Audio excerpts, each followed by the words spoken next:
नमस्कार, मी प्रिया काळे. तरुण भारतच्या न्यूज बुलेटिन मध्ये आपल्या सर्वांचं स्वागत.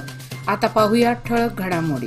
बेळगाव शहरातील वाहतूक कोंडीची समस्या मार्गी लावण्यासाठी उभारण्यात आलेल्या उड्डाणपुलाच्या कामाला मुख्यमंत्र्यांनी हिरवा कंदील दिला आहे. त्यामुळे लवकरच उड्डाणपुलाचे काम मार्गी लागणार आहे. सार्वजनिक बांधकाम मंत्री व जिल्हा पालकमंत्री सतीश जारकीहोळी यांच्या प्रयत्नांना यश मिळालं आहे. त्यामुळे समाधान व्यक्त होत आहे. मुख्यमंत्री सिद्धरामय्या यांनी 2024 व 25च्या अर्थसंकल्पात 450 कोटी रुपयांची यासाठी तरतूद केली आहे. 4.5 किलोमीटर लांबीचा हा उड्डाणपूल होणार आहे. राज्यात 875 किलोमीटर लांबीचे राज्यमार्ग निर्माण केले जाणार आहेत.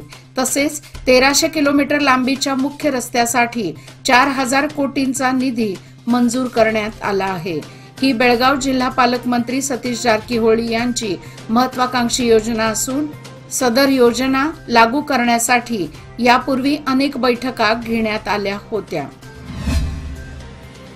सीमा भागात दुधाचे दर पूर्ववत करण्याची मागणी करत आज बेळगाव तालुक्यातील अलदगा गावामधील गोकुळ दूध युनिटला शेतकऱ्यांनी टाळे ठोकले.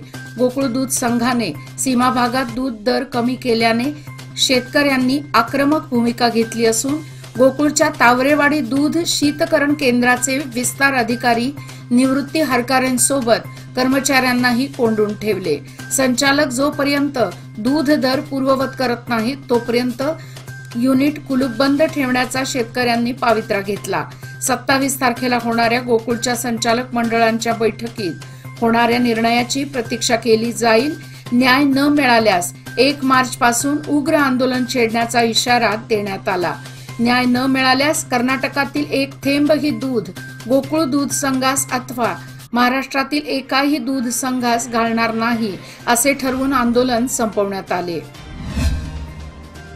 बेळगावसह राज्यातील 11 शहरांमध्ये रात्री 1 पर्यंत व्यापार व्यवसायाला राज्य सरकार परवानगी देणार आहे. वाणिज्य आणि व्यापाराच्या दृष्टीने अनुकूल करण्यासाठी मुख्यमंत्र्यांनी ही घोषणा केली आहे.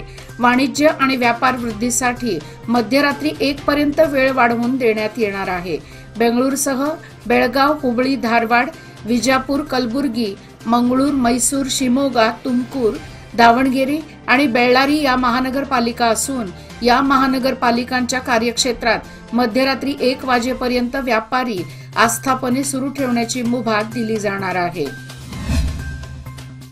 कृषी, फलोत्पादन, रेशीम, मत्स्य व्यवसाय, सहकार, पशुसंवर्धन या विभागांमध्ये समन्वय साधण्यासाठी मुख्यमंत्र्यांच्या अध्यक्षतेखाली कृषी विकास प्राधिकरणची स्थापना केली जाईल. कृषी व शेतीपूरक उपक्रमांसाठी धोरणे व योजनांची एकात्मता आणि प्रभावी अंमलबजावणी करण्यास प्राधान्य दिले जाणार असल्याचे मुख्यमंत्री सिद्धरामय्या यांनी म्हटले आहे.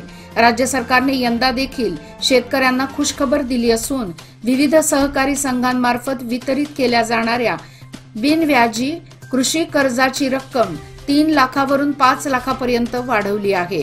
शिवाय मध्यम आणि दीर्घ मुदतीसाठी 3% व्याजाने दिल्या जाणाऱ्या कृषी कर्जाची रक्कम 10 लाखावरून 15 लाखापर्यंत वाढवण्याची घोषणा अर्थसंकल्पात करण्यात आली आहे. सुमारे 19.97 लाख शेतकऱ्यांना 15,841.48 कोटी रुपये बिनव्याजी कर्ज देण्याची घोषणा सरकारने केली आहे.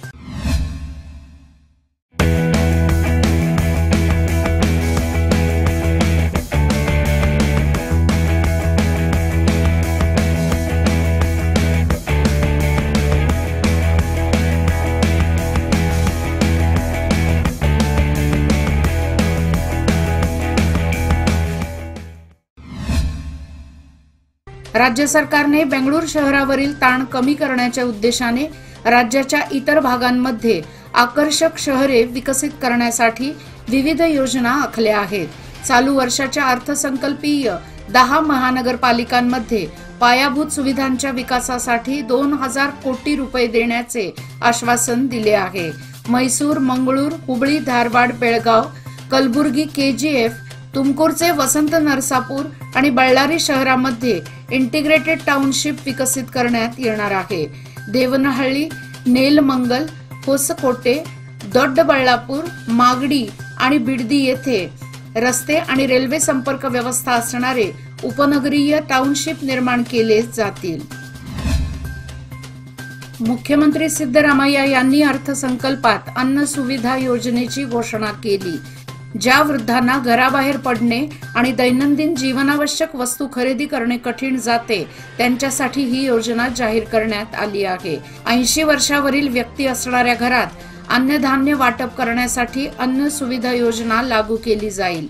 भूकमुक्त कर्नाटक ही आमची इच्छा आहे। सामाजिक सुरक्षेचा विचार करून ही योजना जाहीर केल्याचे सिद्धरामय्या यांनी सांगितले। बेळगाव तालुक्यातील श्री महालक्ष्मी यात्रा 17 एप्रिल पासून करण्याचा संकल्प झाला आहे। त्यामुळे गावकरी जोरदार तयारीला लागले आहेत। तब्बल 30 वर्षांनंतर सदर यात्रा होणार असून गुरुवार दिनांक 15 रोजी महालक्ष्मी देवीचा चौथरा बांधण्याची सुरुवात झाली। पूजा विधी करून मराठी शाळेच्या पटांगणात देवीची आसन व्यवस्था बांधण्यासाठी लगबग सुरू झाली। परंपरेनुसार शाळेच्या गावांच्या वेशीत वडाच्या झाडाच्या नजदीक चौथरा उभारण्यात येणार आहे। त्यासमोर भव्य मंडप उभारण्यात येणार आहे। 70 फुटाचा रथ या यात्रेचे आकर्षण ठरणार आहे। येत्या एप्रिलच्या दुसऱ्या आठवड्यात यात्रा होणार आहे।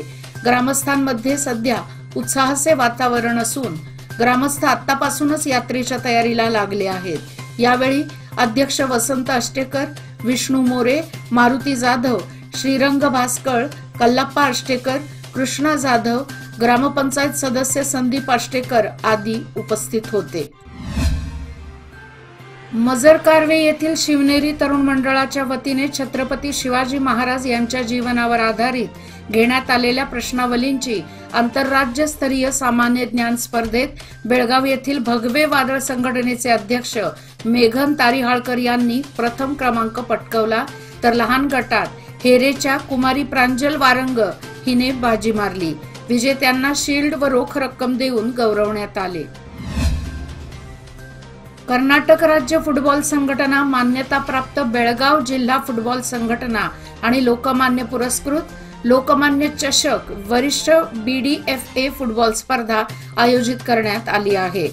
आजच्या चौथ्या दिवशी दुपारी 3 वाजता मोहब्लू विरुद्ध ब्रदर्स आणि सायंकाळी 5 वाजता 11 स्टार विरुद्ध स्वस्तिक संघ यांच्यात सामना झाला। मोहब्लू विरुद्ध ब्रदर्स यांच्यात झालेल्या सामन्यात ब्रदर्स संघाने 6-0 या फरकाने ही लढत जिंकली। 11 स्टार विरुद्ध स्वस्तिक संघाने 1-1 गुण मिळवल्याने ही मॅच ड्रॉ करण्यात आली। चापगाव येथील नव्याने बांधण्यात येत असलेले ग्रामदैवत श्री महालक्ष्मी मंदिराचे भूमिपूजन शुक्रवारी आवरोळी बिळकी मठाचे मठाधीश स्वामीजी यांच्या हस्ते करण्यात आले। यावेळी मंदिर जीर्णोद्धार कमिटी व गाव पंच कमिटीचे सदस्य आणि पदाधिकारी उपस्थित होते। चापगाव गावचे ग्रामदैवत असलेले श्री महालक्ष्मीचे मंदिर 70 वर्षापूर्वी बांधण्यात आले होते। मंदिर जीर्ण झाल्याने ग्रामस्थांनी बैठक घेऊन नव्याने मंदिर बांधण्याचा निर्णय घेतला होता। या कार्यक्रमाला नारायण गोदी, शंकर धंबोल, बाजीराव पाटील, मल्लाप्पा मारिहाळ, गोविंद धबाले, शिवाजी मादार, लक्ष्मण मादार, संतोष कदम, नारायण जिवाई आदी गावकरी मंडळी उपस्थित होती। लोकमान्यच्या मुदत ठेव योजना म्हणजे सुयोग्य कालावधी सर्वोत्तम व्याजदर। आता तुमच्या गुंतवणुकीवर मिळवा 9.30% परतावा। अधिक माहितीसाठी आजच कॉल करा 180021245050। योजना फक्त सभासदांकरता, नियमवाटी लागू। लोकमान्य, जिथे पैसा वाढतो आणि नातं वृद्धिंगत होतं।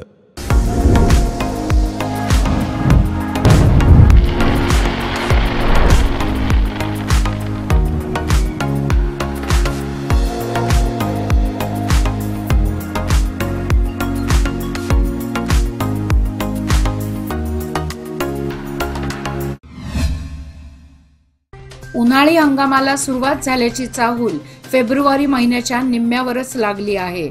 कडक उन्हे व निर्माण झालेल्या उष्माजन्य वातावरणाने हैराण होण्याची वेळ आली आहे। परिणामी हिरण्यकेशी नदीतील पाण्याने तळ गाठल्याने पात्राला डबक्याचे स्वरूप प्राप्त झाले आहे। या पाण्याचा रंग बदलण्यासह दुर्गंधी फैलावली आहे।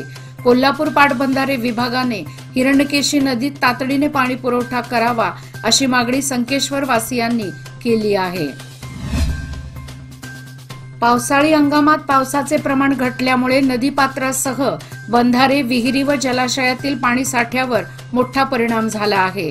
खरीप पाठोपाठ रब्बी या दोन्ही हंगामी पिकावर परिणाम झाल्याने यंदा शेतकऱ्यांना दुहेरी संकटास तोंड द्यावे लागत आहे. हुक्केरी तालुक्यात असणाऱ्या सर्व बंधाऱ्यांना जलाशयातून पाणी पुरवठा करावा अशी मागणी रयत हित रक्षण समितीचे अध्यक्ष ॲडव्होकेट रामचंद्र जोशी यांनी केली.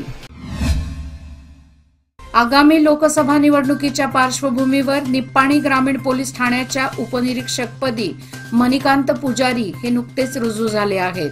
यापूर्वी त्यांनी एपीएमसी टिळकवाडी, शहापूर, बेळगाव तसेच अंकलगी या ठिकाणी सेवा बजावली आहे. पुजारी हे मूळचे कारवार जिल्ह्यातील यल्लापूर येथील आहेत. त्यांनी पदभार स्वीकारून कामकाजास सुरुवात केली आहे. क्षुल्लक कारणावरून 2 मुलांनी आपल्या जन्मदात्या वडिलांची हत्या केल्याची घटना विजापूर शहरात घडली आहे. रमेश मल्लप्पा तळकेरी व राजू मल्लप्पा तळकेरी अशी संशयितांची नावे आहेत. मल्लप्पा वय वर्षे 40 असे मृत वडिलांचे नाव आहे. क्षुल्लक कारणावरून वाद झाल्यानंतर रमेश व राजू यांनी मल्लप्पा यांना मारहाण केली. यात त्यांचा मृत्यू झाला. घटनेनंतर रमेश आणि राजू हे दोघेही पसार झाले आहेत.